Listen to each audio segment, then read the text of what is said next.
social movement. We have the population, the people that it is suffering because of the climate extreme event. So the point is, how can we combine the economic gear and the social gear to make the political to continue moving towards achieving our objective? But also let me use an analogy that early in the morning, because of an interview I brought into the table.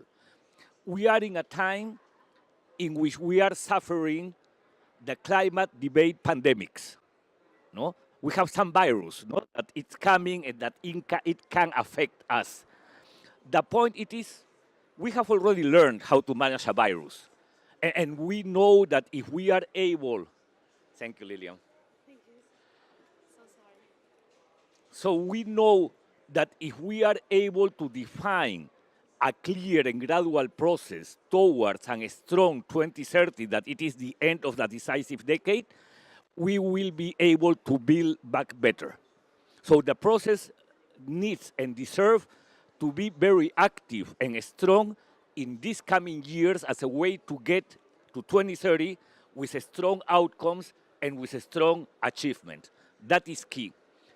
But as it was in pandemics, we have to keep the public services alive. So we have to keep some element of the process. We have to define new ways and innovative ways to keep this process alive. Let's imagine we are in a pandemic, but also we do need to map the genetic code of the virus. So what are those problems that we have to sort? So that is the way to do it.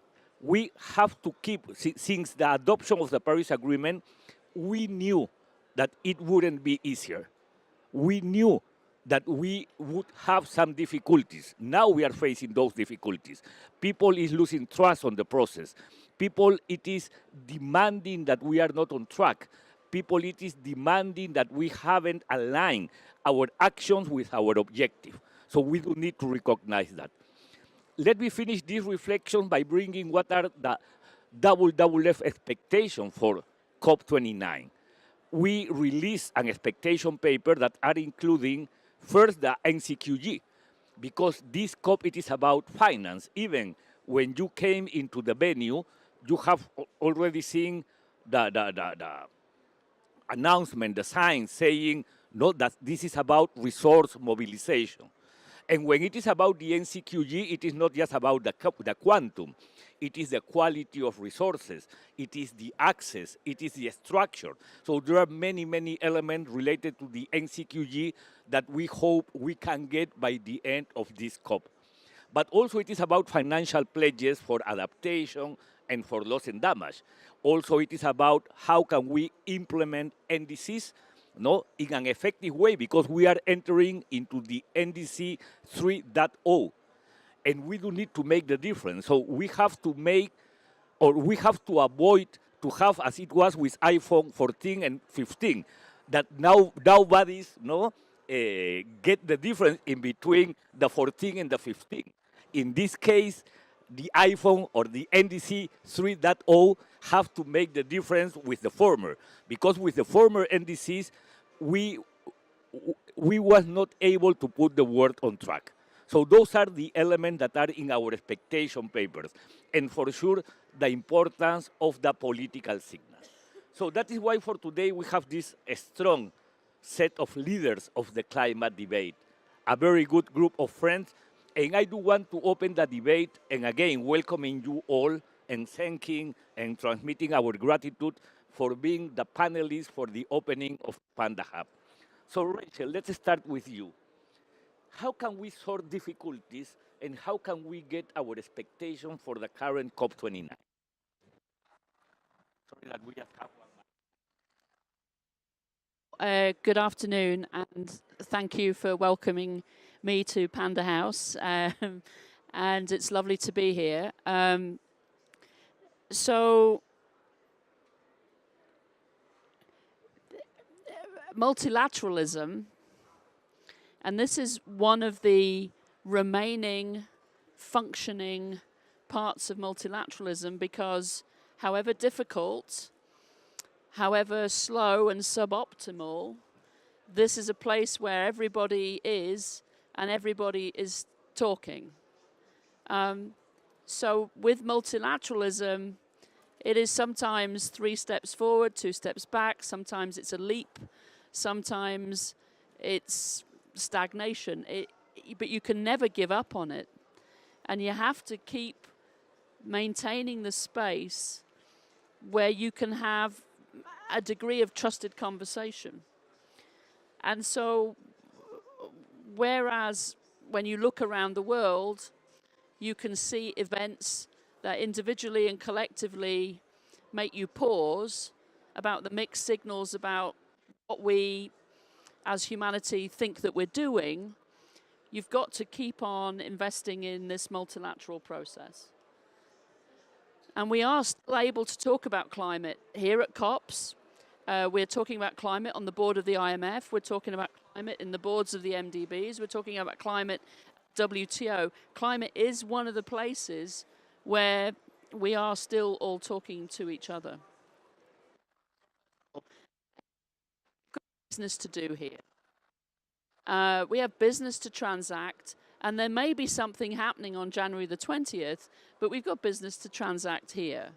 And that's around Article 6 and being able to build high integrity carbon markets that benefit countries who need to speed their transitions but also have nature to protect. And we have, of course, NCQG and the broader conversation around climate finance. If we don't make progress on these things, then I think it makes it very difficult for Brazilian leadership that's coming next.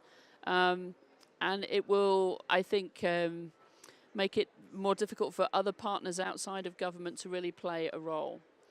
So what is the kind of government leadership that we've got to see here and that we would expect to see? So we have a new government in the UK. This is the first COP for the new government. You will see our Prime Minister, our Foreign Secretary, our Energy Secretary, our Development Minister, our Climate Minister, the new envoy. We're here. Leadership is about showing up. Leadership is about leading by doing, not just by saying. So listen with interest to the Prime Minister's speech tomorrow around coming early with an ambitious NDC, around the fact that we closed our last remaining coal plant just a few weeks ago and what it means and what it takes to engineer that kind of transition, and our willingness to be a trusted partner to help other countries do the same.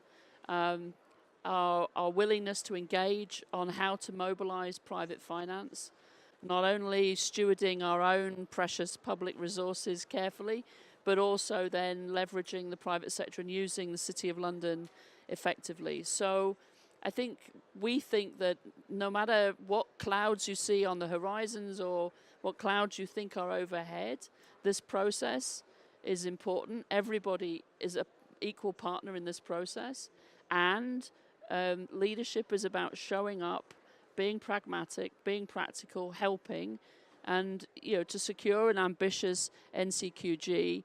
This means driving the negotiations into the art of the possible, and really being able to stand up and be counted. And so I hope that the UK will play its role. I know we will play the role to our best of our ability over the next 2 weeks. Thank you, Michelle. You have mentioned many, many important things. First, the importance of multilateralism. No, you know that I think it was in the last year, just before of COP28, when the Pope released a letter, Laudato Deum, I think it was called, in which he mentioned about the importance of a more democratic multilateralism. And it's important because after COP28 and because of the number of people that assisted to COP28, some people were thinking we should reduce numbers, we should split this into negotiators on one side, civil society and the other groups in some other side. In my personal point of view, that would be a big mistake, because the current and the new multilateralism means to have parties and non-stakeholders talking each to other and working together, and fully agree with you, Rachel. But also you mentioned the importance keeping progress. That is fully true. We have to show that we are able to continue making this process to evolve. So that is why I do want to ask you, Anna, how much do you think the economy, the global economy, that it is adopting some climate considerations could help to sort the current barriers of the political process? Well, thank you very much. I think the key question of the moment, because our businesses are understanding more and more that the future is in a carbon neutral business. I think that was a clear signal that came out of Dubai last year. It also came out before. And by sending these signals from the political arena, we make it clear that investments pay off in businesses that provide modern technologies that we and our children will be able to sustain on, right? And I think we're already seeing this transition really taking off. Just last year, 58% of the investments in the electricity sector went into renewable energy instead of fossils. The investments in the car industry go towards electric cars. I mean, just look into what is happening in China here. So we have the technology that is there, and it's clear that these are the ones that will be paying off, and therefore I'm also very optimistic that not only by us assembling here, having these political conversations about how we want to implement now the consensus that we found in Dubai last year, but also that is, I think, a strong force for keeping momentum into in the climate transition, but also by the businesses doing their part and by making it clear that there are a lot of opportunities for better jobs, for sustainable growth in this whole. I think this is also how we can address this virus that you talked about in the beginning, the virus that is going around now in our societies of a lot of disinformation, actually trying to tell people that, I don't know, maybe the climate crisis is not real, right? I mean, just looking to Spain, for instance, in Europe, shows you it's very real, it's becoming more and more real. So I think it will help us to address this virus of the climate deniers, that we actually can show, look, it's real, and we have solutions of how we can build a healthier, a better future with prosperous economies as well that don't rely on burning fossils. Yeah. And, sorry. And two things, Anna. The first one, it is that it is true that the economy based in climate consideration, it is showing that we can create more jobs and more opportunities for people. I think that 2 days ago I was reading an article about the Inflation Reduction Act in the US and how much more jobs that law, that it is based in an economic purpose, that it is to reduce inflation, it has created new jobs. It's amazing. It's amazing. So the opportunity is there. So I do want to go back to you, Anna, just to ask you, what have we learned from Europe because of the role of regulation?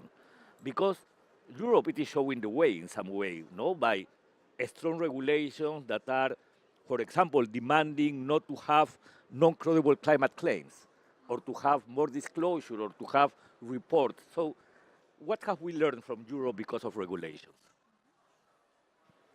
Well, thanks a lot for this question. I think one thing that we can learn from Europe is potentially the transition to renewables.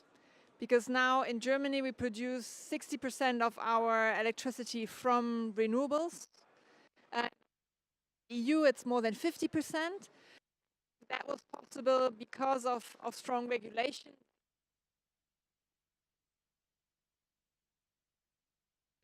A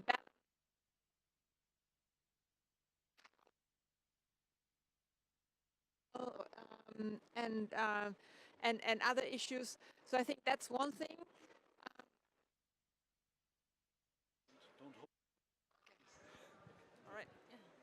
So I think that's one thing to learn. But then on the other hand, I think there's many things where Europe can learn from other regions of the world. When it comes, for instance, to leadership in electric cars, I don't think we're doing that great.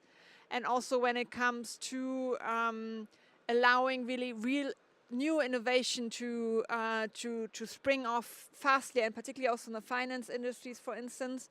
I think there really we need to get better. That's also what we're trying to do now, and the European leaders have assembled last week in Budapest and actually have talked about competitiveness of the European economy and have said again, reaffirmed that in order to be competitive as European industries, we need to be carbon neutral, but also that there are many areas where we need to get better. Thank you, Anna.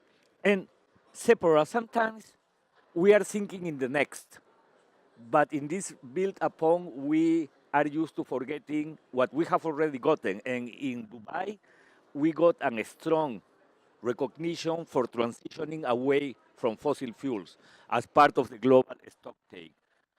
So, based on that strong recognition for transitioning away. So, what should we do to build upon? What should we do to implement that transitioning away principle from fossil fuels? Because Anna has just referred to the energy transition, and the energy transition, it is not only to deploy renewables, but also it is to transitioning away from fossil fuels. So how to deliver it? And sorry that we have just one mic. That's okay. Thank you, Manuel, and it's a pleasure to be here at the opening of the Panda Hub with this incredible panel. Look, it was a breakthrough last year in Dubai when we got a recognition of the need to phase out fossil fuels. It is, in some ways shocking that it took us 30 years to actually recognize the need to phase out fossil fuels, given that 86% of the emissions trapped in our atmosphere come from three things: oil, gas, and coal. So there's a lot that we can do, and unfortunately, I don't think we really saw it this year. So first of all, countries could be including a managed decline of fossil fuel production and emissions within their NDCs. No, not a single country has done that.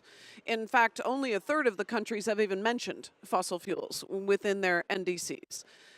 We can also ensure this year here at COP that financing addresses the need to phase out fossil fuels, because it's not good enough just to triple renewables and to and I'm excited by the statistics that you mentioned and the growth that we're seeing in renewable investment. It's incredible, and that needs to continue. But the atmosphere doesn't care how many solar panels we build. The atmosphere cares how many fossil fuel projects we don't build. And so we need to ensure that when we're committing to expand renewable energy, that we're doing it side by side with the existing fossil fuel assets. We also need to understand that it's not a transition if we're continuing to grow the problem. So that means no new projects. That's what the science says. No new oil, gas, and coal projects fit. We already have enough. We have enough fossil fuels on the surface of the planet or under construction that if we burned it all, it would take us past 2 degrees. And right now, we're on track to produce 110% more oil, gas, and coal by 2030 than is consistent with Paris goals if we burned it. We have to stop expanding the problem. And this is something that countries continue to avoid talking about. We just spoke about the IRA and the jobs that are in the IRA, the incredible work that was done within that piece of legislation in the US to create a clean energy economy. But at the same time, the United States approved more oil and fracked gas than any other time in its history and is now the largest producer in the world. So we can't keep saying we're in a transition if we're growing the problem. So we actually need to stop fossil fuel expansion and manage a wind down. That's very clear that that's what the science says. And for too long in all of these processes, we've ignored the fact that what we build today will be what we use tomorrow. So how do we embed that within existing processes? We need strong climate ambition here. We need it within the GST. We need it within the NCQG. So on finance, that means a couple of things are really, really critical. It means grants instead of loans. It means debt forgiveness, because right now we're seeing a lot of countries continue to pursue fossil fuel expansion just to feed their debt. Oil drilling in the heart of the Amazon just to feed debt. New coal mining just to feed debt. We can't allow this to continue, and we have to change the structures that are supporting that. This year, the IMF required in many of its loan agreements that countries commit to expand fossil fuel production. We can't keep doing that if what we're saying is we want to manage the decline. Frequently when I talk about this, people say, but what about the economics? Well, we know from the World Economic Forum report this year that we're now spending $16.3 million per hour as a result of the impacts of extreme weather, the fires and the floods and the extreme weather sweeping our planet. We also know that last year, fossil fuel subsidies grew. They didn't go down as the countries committed to them to. They grew to about $8 billion. That's $13 million a minute of public taxpayer money going to the most profitable companies on earth. We have to stem that. We have to stop expanding fossil fuel subsidies. We have to wind them down, and we have to start redirecting the money to protecting what we love and to building the world that we want. I want to say one more thing while I have the microphone, which is just that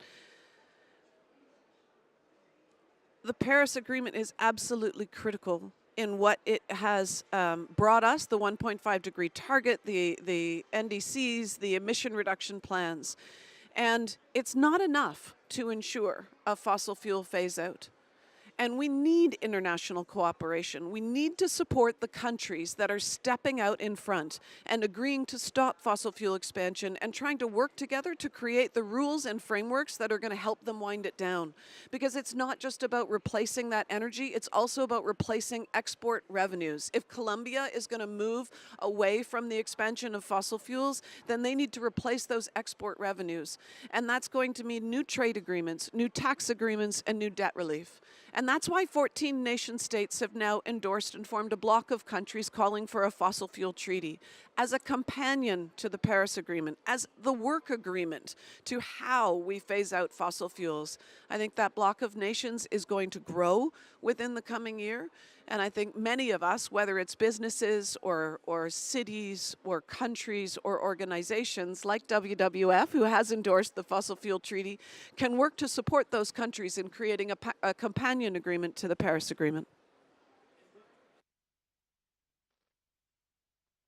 Tzeporah, to you again. But you have just mentioned two important things. One is that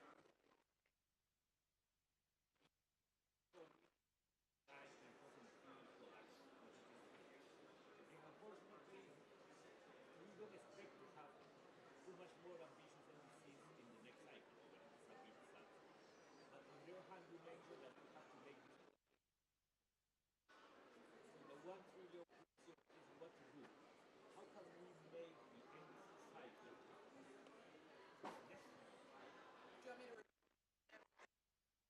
So my question, separate, is how can we make the NDC cycle a more mandatory one? No, because that is part of the problem. I am always thinking that we haven't complete the net zero system for the NDCs.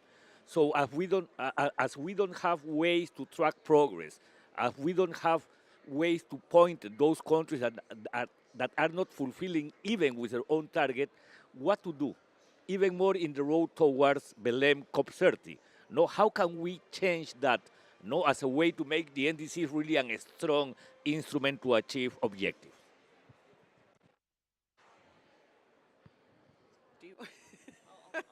Good, Rachel will add here. Do you want to start? Well, so I think just so take a breath. I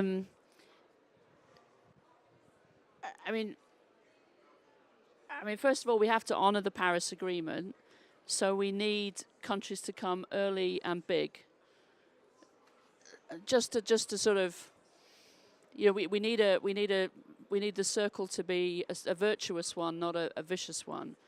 And so everybody who can come early and everybody who can come, on a staged response to 1.5 needs to do so, right? And then some countries, for different reasons and election cycles and whatever, won't be able to come until a bit later, but that doesn't mean that others can't come in early. So we have to sort of goose each other into a process. But I think there is some, if we were designing or if we were perfecting the process, then there are issues that we didn't bake into Paris.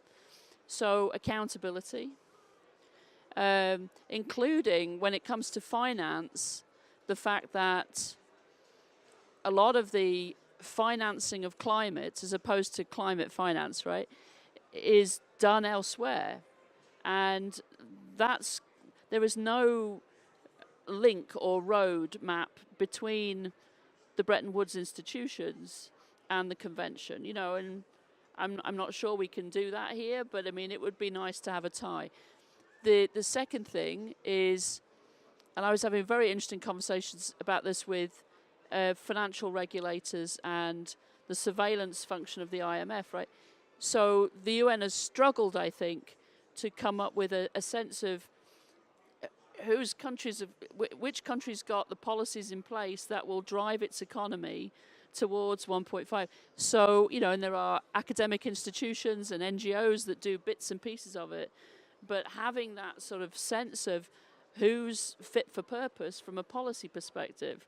And of course, that's everything, right? So that's your industrial policy, it's your economic policy, it's your fiscal policy, your macroeconomic, your health policy, it's everything. But, if we're in an implementation era towards 1.5, having a better sense and then some people have talked about sort of having some kind of surveillance over that, right? So, that the UN itself would health check that. So I think that there are things that we can do to bolster it, but honoring it, it's got to come from the domestic conversation about what are we going to do to build competitive economies in the developed world, right? And what are we going to do to bring the trade and investment that is necessary for developing countries to be able to grow green and resilient, right? That's what this is. That's what this is about. And even the language here, right? We talk about mitigation and adaptation. We talk about loss and damage, right? All of these words, which are so important and sacred in the context of the convention, in the context of the Paris Agreement.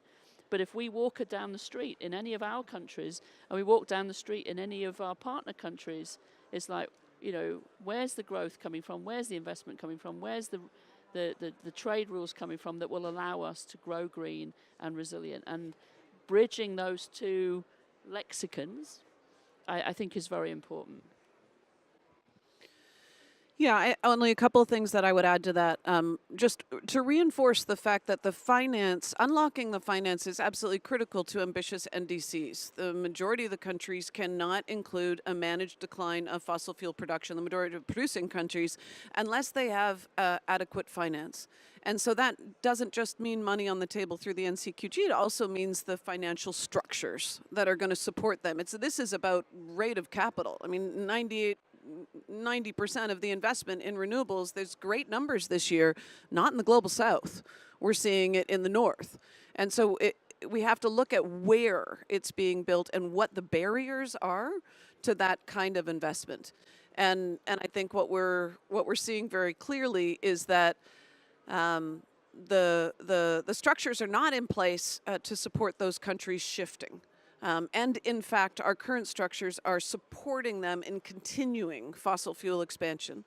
So we need debt cancellation to keep carbon in the ground. We need to be looking at proposals for that, and that's some of the things we're looking at under the Fossil Fuel Treaty. And we also need trade agreements and tax agreements that are going to support more ambition. And these things have to be connected. The mechanisms that we're looking at for international cooperation under the Fossil Fuel Treaty will help to create increased ambition under those NDCs because they're going to remove the barriers to stopping fossil fuel expansion in a lot of countries.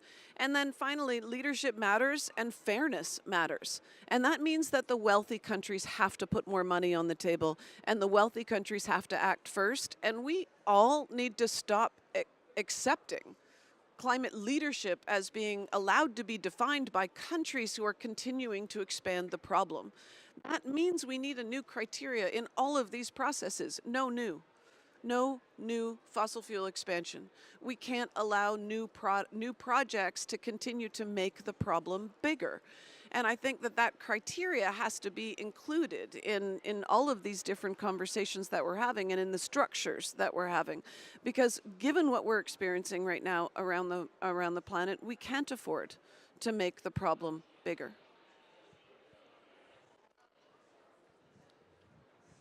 Thank you for you both. So Liliam is the Brazilian Deputy Head of Delegation. I was a kid, no, I was a young guy when I went to Rio 92, no, and you did it great. It's amazing, the Rio Declaration. I think that it has been historically one of those non-binding declarations that changed the world, no? Most of the environmental law around the world, no, have been based in the Rio Declaration. And then I went back to Rio Plus 20, in which the Future We Want was released and the idea of beginning negotiation for the SDGs. So Brazil, it is now part of a troika. So the UAE, Azerbaijan, Brazil. And this event, it is to discuss not only about the expectation for COP29, but the road towards COP30 in Belém in Brazil. So what should we expect? What Brazil can, based in this strong history of good achievement, what should we expect we can get in Brazil, even more in the current times of difficulties? No? How much Brazil can give a strong impulse to the process?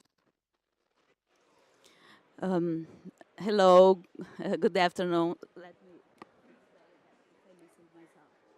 Hello, thank you for the question. Thank you for the invitation. It's a pleasure to be here. As you mentioned, I think that Brazil has environmental diplomacy and now climate into into the DNA of its foreign policy. You know, the country, because of its natural resources, had to become an expert and a driver in this in the fight to protect the environment. And now, as we are realizing, we are one of the most vulnerable countries for climate change, also to drive climate negotiations. So I don't know, it comes natural to us, and because of this, we are hoping to have a transformative COP. And we are not going to do it alone. It's a party-driven process, like everybody likes to say. So we are going to propose things, and we hope that our peers will come along, and we count on our amazing and incredible civil society. Some of them are here to jump in this boat with us and try to deliver what in Portuguese we say is the COP da Virada. It's a transformational conference. And why I'm saying that? Because, you know, things are evolving very fast. And although the global stocktake of the Paris Agreement pointed out that the world is not on track to control the warming of the temperature, a lot has been accomplished, and the legal framework is there and keeps being refined. So we have all the tools, we have the principles, we have the biggest multilateral political negotiations happening. You know, this is a demonstration of this. You know, how many people here trying to push for solutions, to search for solutions, to negotiate agreements. So we have what it takes to control the problem. As the other panelists said, we have to act. And what science is telling us is that we have to act faster in a broader scale. No, so what I think that this COP is important not only what's happening here, but because what's happening around this COP. And this period now, this time that we're living now, it's a test drive for the Paris Agreement. And why I say that? Because there are two things that will happen very shortly that will test the efficiency of this agreement, whether this will continue to be an adequate framework, or if you need something else in the near future. Why not in Belém or further? Why I say that? Because until February, countries must present their second NDC. And other than being the second round of NDCs, they will be the first one informed by a global stocktake. A global stocktake that was a major work of diplomatic and political creativity, but it does point to the direction of a green future, of energy transition, of transition away from fossil fuels. I mean, all the roadmap is there. It must be implemented. So we will see how serious countries will be by designing NDCs that are informed by these guidelines, these directions. So that will be the first test. And the second test is the BTRs. Will be the first time that countries are obliged to present their report on emissions and on climate policies and climate finance in a new, more modern, more rational way. So the first BTRs are due in the end of this year. So next year, by COP30, we will have hopefully almost 200 NDCs, climate policies that should be ambitions. It's an obligation. There must be a progression in relation to the current ones. And now they have a whole wish list of characteristics that they should have, like economy-wide, including our gases, aligned with 1.5 goal. So this will be very important. We will have a chance, an opportunity to assess the effectiveness of this legal framework, of the agreements that we have, and to see where we'll go from there. And also with the BTRs, we'll have all the information that we need to have a reality check, because that's what we'll be needing. So in this sense, what will happen in the next months and what will happen here in Baku regarding the new finance goal will be essential to see what we can do further in Belém. Thank you, Liliam. And sorry that I will make you a very difficult question based in the what if not. And why the what if not? I remember that when we organized COP20 in Lima, it was just after the first cycle of at that time called the INDCs.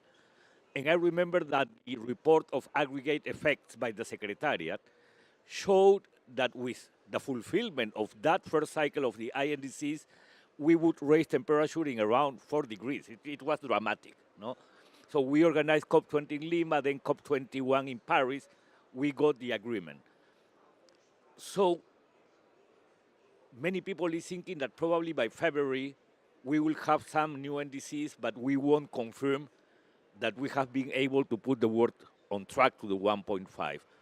And I am personally thinking that the main role for Brazil must be to rebuild trust on the process.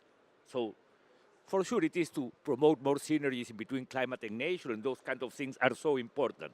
But it is more to rebuild trust, to move into what Tzeporah is saying, no? We have to transitioning away from fossil fuel. So what can we expect in that rebuilding trust?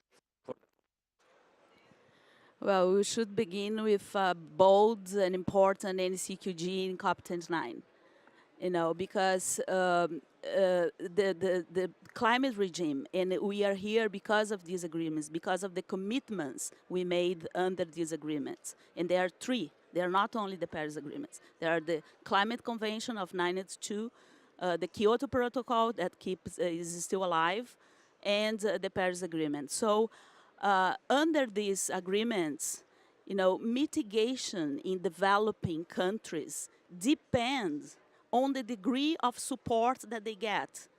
So no support, no mitigation. And this is a very mitigation-driven process because many parties think that what we have to do. But it's true. It's something. It's a very important pillar that we must advance. But although we decide collectively what we should do, when it comes to implement, it's up to each country to do it through its national determined contribution. So it's a little bit tricky, you know. We decide both things, and then you go home and we find difficulties in transitioning, in finding the right regulations, in regulate, in changing the economic system to be more effective towards climate. So when we go home, we have to face, you know, the domestic challenges to implement. But so we need all the 5 pillars. Why only one advances? You know, the 5 pillars are mitigation, adaptation, transfer of technology, capacity building, and finance. You know, the other than mitigations, the others are the, you know, the cousins that you disregard a little, and we meet them once a year at Christmas lunch. And then you say, oh, yeah, you exist. Yeah, okay. But so this does not help trust. You know, we need to see finance working. Either the finance framework that we have here, which is Article 9, that says that developed countries committed to provide and mobilize resources, that's the questions of NCQG. That's what we must say here. And then we have, it's true that it's not only the public resource of donor countries that will solve the problems. It's already well understood that. But the other things that must happen, you know, the reform of the international financial architecture. This international financial architecture that's not helping developing countries to find the fiscal space to act, this must be reformed. So, and actually Brazil was president of the G20 group this year, and we put our energy, we try to define an agenda to discuss what are these challenges, what changes, what reforms we must do in order to relaunch finance in the scale that is needed. But still, the NCQG as an important outcome of this finance COP is really important because it will keep us going. As the GST was like a wave of light in the system, the NCQG has its role, and we hope we will be able to have it in 2 equal times.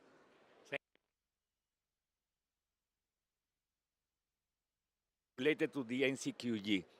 But before of that, let me make a comment in relation to what Rachel mentioned on how to move this implementation into domestic policies, the fiscal, the economic, the energy, because that is true. No, we have at WWF these NDCs we want, no, that it is the way to track progress on how we are evolving in our NDCs. But the idea it is to have the NDCs we want domestically, to have citizens demanding those political and policy changes as a way to implement our own objective in the domestic level. Having said that, to you all, what should we expect, because we don't have too much more time, what should we expect and how can we overcome barriers to get an NCQG of this COP? Well, thank you very much. I think indeed it's crucial that we get an agreement on an NCQG. This COP, climate finance, adequate climate finance is critical, also for mitigation, as you pointed out. And I think in order to achieve this aim, we need to move ahead in the negotiations in 4 dimensions. First, we need to have a multi-layered NCQG that takes into account all available sources and instruments, both public, of course, but also private and domestic and international elements.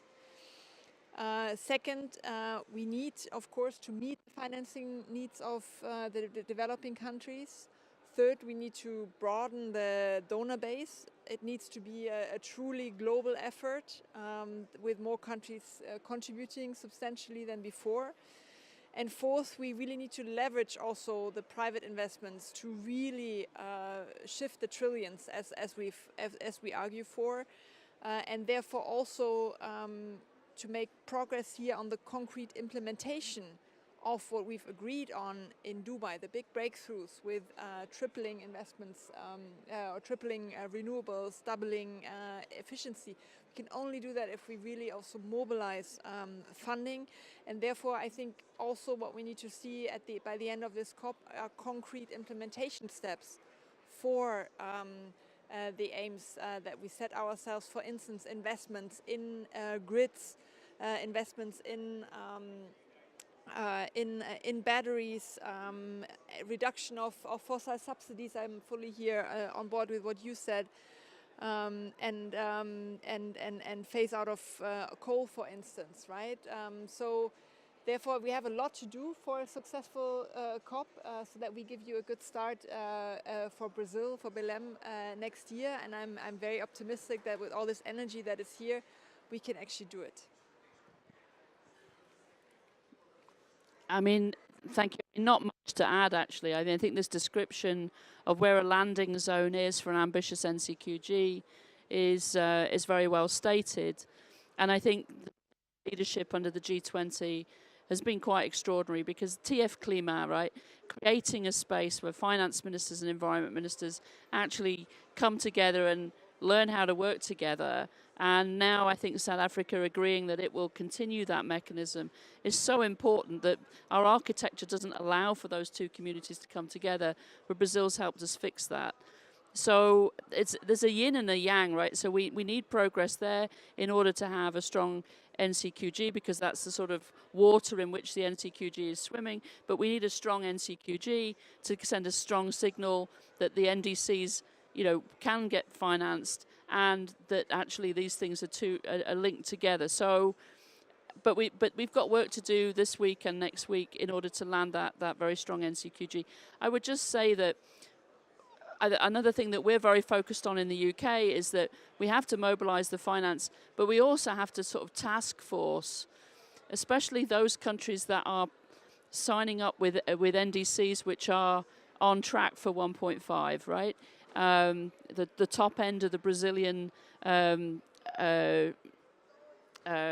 numbers that came out in their ambitious NDC recently. I won't preempt my own Prime Minister for what he's going to say tomorrow, but you know, countries that are aligned with this kind of ambition have to sort of force the removal of the barriers to the finance flowing, right? Sometimes these are policies, right? So people, you know, countries that are dispatching uneconomically on their grid, regulations around utilities. We've got to be able to help really break through, and we've done some of that under the JETPs and some of that under country platforms. But there's room for greater cooperation, and we talk about a global clean power alliance, which isn't another acronym and another club. It's a way of working together amongst ambitious countries to try to zap the blockages to the finance. So we've got implementation. I think if we follow the prescription laid down by Anna, which I think is possible, we can come up with an NCQG which is ambitious enough to be able to then see NDCs which are ambitious, and then we've got NDC diplomacy to be led by Brazil and leading nations to get to the point where we're coming in with something which is so it all links together. Thanks, Rachel. Look, I think especially in the face of a Trump presidency, we need leadership and commitments from wealthy countries here at COP, and that means that means new funds, including dedicated resources to support fossil fuel dependent communities and workers. Things, the fossil fuel phase out, and the financing. wealthy countries should be paying at least $5 trillion per year to global south countries as annualized reparatory payments against the climate debt that has incurred. And let's be clear, they have the means to mobilize well over this amount for climate action at home and toward a new collective goal by ending fossil fuel subsidies, by imposing taxes on polluters, and by implementing wealth taxes on billionaires.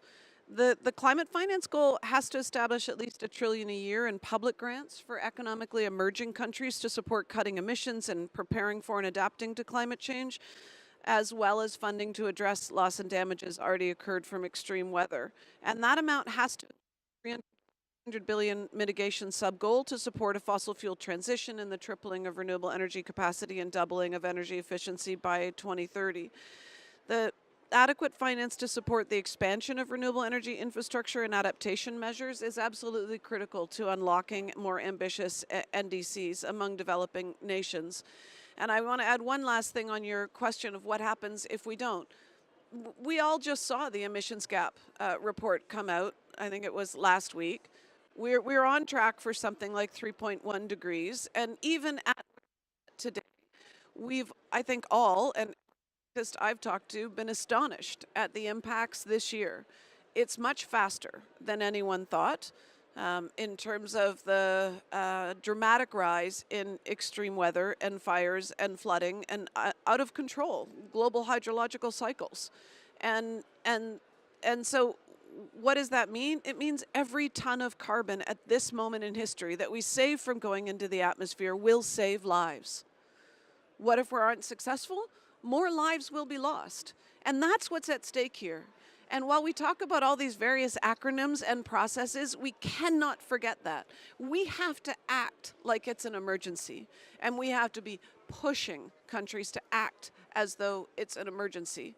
And we need to ensure that the wealthy countries are acting fastest and first and putting considerable money on the table to save those lives. Thank you. This COP must deliver not only the NCQG, it must deliver on the conclusion of regulations for the functioning of Article 6 in a manner that assures environmental integrity. It must deliver on adaptation. There are discussions on indicators for adaptation. This must go on. Adaptation is the talk of the town. I cannot forget the image of a Spanish boy, a Spanish teenager, confronting the King of Spain in the floods in Valencia, and this boy was so angry, and he was saying like, how come you didn't alarm us? How come you didn't warn us that this was coming? And why the help took 4 days to arrive? And the guy was like, I was punching the King of Spain. So this is the new reality. People is not ready to be flooded, to lose their houses, their families, their pets. My city in Brazil, Porto Alegre, had the terrible floods last year, and the airport was shut down for 5 months. It's terrible, and society cannot stand anymore. So these negotiations must have a reality check, and they must evolve faster. Sometimes I'm in the rooms, and we were here last night until 4 a.m. discussing, the scope of dialogue on finance. Well, and then I was only reminding me of this image of this Spanish teenager. What you're doing here, we have to be using our time to more productively. You have to, talking to people who are bringing the solutions, discussing how we are transitioning away, finding the ways, and not fighting each other, because most of the time is what you do. So the governments, they need their societies to push them, to say enough is enough.